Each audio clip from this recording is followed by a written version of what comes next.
안녕하세요. 민재쌤의 7분 부동산 상담입니다. 오늘은 재건축 신축 아파트에서 실거주 2년에 대해서 알아보도록 하겠습니다. 상담자 사례 같이 보시겠습니다. 자, 이분은 꼭 2년 실거주해야 하나요? 재건축 완공 후 2년 실거주해야 양도세 혜택을 받을 수 있다고 하는데, 저는 1세대 1주택자로 거주 없이 보유만 15년 되었습니다. 완공되면 거주 없이 매도를 생각하고 있는데 양도세 절감을 위한 2년 실거주에 대해서 알고 싶습니다. 이렇게 문의를 주셨습니다. 자, 이분 질문 내용을 정리하면은 재건축 완공 후 양도세 혜택을 보려면 신축 주택에 꼭 2년 거주해야 되나요? 이렇게 정리할 수 있겠죠. 여기에 대한 답변은 네, 아닙니다. 2년 실거주는 의무가 아니라 1세대 1주택자가 비과세 혜택과 장기 보유의 특별 공제를 받기 위한 요건입니다. 다시 정리 말씀드리면 2년 실거주 않아도 매매를 할 수 있지만 양도소득세 금액을 절감하기 위해서는 2년 실거주 여부를 판단할 필요가 있다는 내용입니다. 좀 더 자세하게 정리해드리면, 먼저 첫 번째 비과세 2년 실거주 요건. 우리 소득세법에서는 1세대 1주택자가 매매가 12억까지는 비과세 받도록 정하고 있습니다. 하지만 이 비과세 받기 위해서는 법정 요건이 필요한데, 그 첫 번째 요건이 바로 2년 보유 요건이었습니다. 그런데 여기다 정부가 추가로 요건 하나 더 있는데, 그 추가된 요건이 바로 2년 실거주 의무 요건, 실거주 요건입니다. 그럼 이 실거주 요건이 언제 추가되었을까요? 네, 바로 2017년 8일 대책을 통해서 추가되었던 것입니다. 따라서 주택의 취득 시기가 2017년 8월 2일 이전이라고 하면은 2년 보유만 해도 비과세 혜택을 받을 수 있었던 거예요. 그런데 만약에 주택의 취득 시기가 2017년 8월 2일 후라면은, 그리고 그때 취득한 주택이 조정 대상 구역에 속한다면은, 그때는 그 주택에 대해서는 2년 보유 및 2년 실거주를 해야만 비과세 혜택을 받게 만들어 놓은 것입니다. 이 내용이 별로 사실 어렵진 않죠. 이제 양도소득세가 어려운 것은 장기보유 특별공제 때문에 어려운데, 장기보유 특별공제는 뭔가요? 자, 1세대 1주택자에 대해서는 12억까지 비과세를 주는데, 만약에 12억을 넘어가면 어떻게 하냐는 이제 질문이 나오게 되죠. 거기에 대한 질문의 답변이 바로 장기보유 특별공제인데, 예를 들어서 양도가액이 30억이다. 10억까지는 이제 비과세를 받았어요. 그럼 남은 18억은 어떻게 됩니까? 과세가 되죠?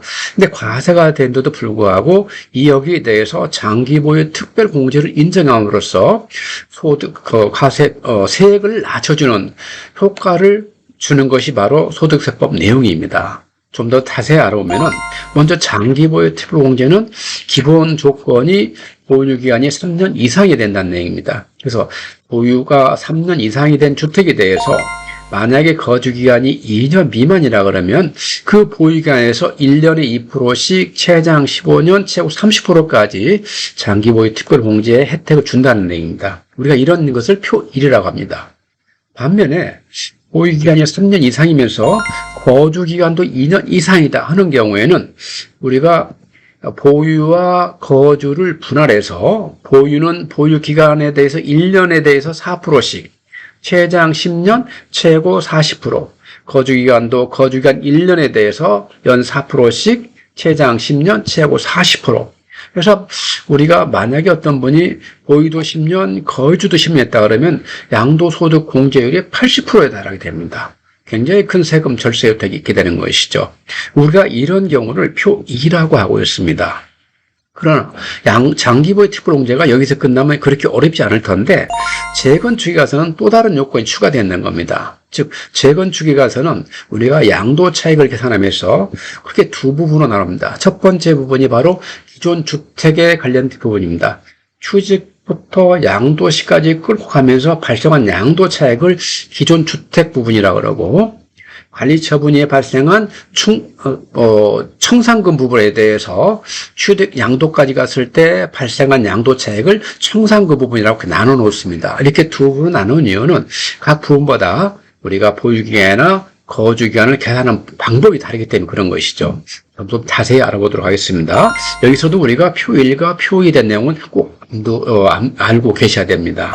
자, 사례를 들어서 우리가 어떤 주택의 취득부터 관리처분까지가 12년이었고 관리처분부터 신축주택까지가 4년이 소요됐고 신축주택 완공 후 2년 있다 양도하는 경우를 사례 들었는데요. 이때는 기존 주택 부분은 총 보유기간이 18년이 됩니다. 왜냐? 취득 때부터 양도까지 우리가 감안하게 되니까 그런 것이죠. 그런데 청산금에 관련된 부분은 우리가 보유기간이 관리처분부터 시작하기 때문에 6년을 가게 되는 것입니다. 자, 이런 상태에서 세 가지 사례를 말씀드려 보는데, 예를 들어서 첫 번째 사례는 우리가 기존 주택의 비거주한 경우, 즉 취득부터 신축주택까지 될 때까지 비거주했어요. 그런 부분은 어떻게 했냐? 그런 부분은 신축주택에서 추가 거주를 하지 않으면은 취득부터 양도 전 기간에 대해서 표 1을 적용받게 됩니다. 그러면은 우리가 표 1은 적용받으면 기존 주택은 장기보유 특별공제율이 15년 30%밖에 못 받고 청산금 부분도 6년에 대해서 12%밖에 적용받지 못하게 됩니다. 반면에 이분이 신축 주택에서 2년 거주를 했어요.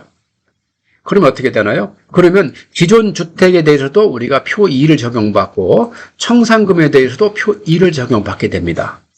그러면 우리가 양도소득금이 굉장히 크게 절감되는 것이죠. 그래서 저희가 기존 주택에 거주하지 않으신 분은 꼭 신축주택에서 2년간 거주하십시오.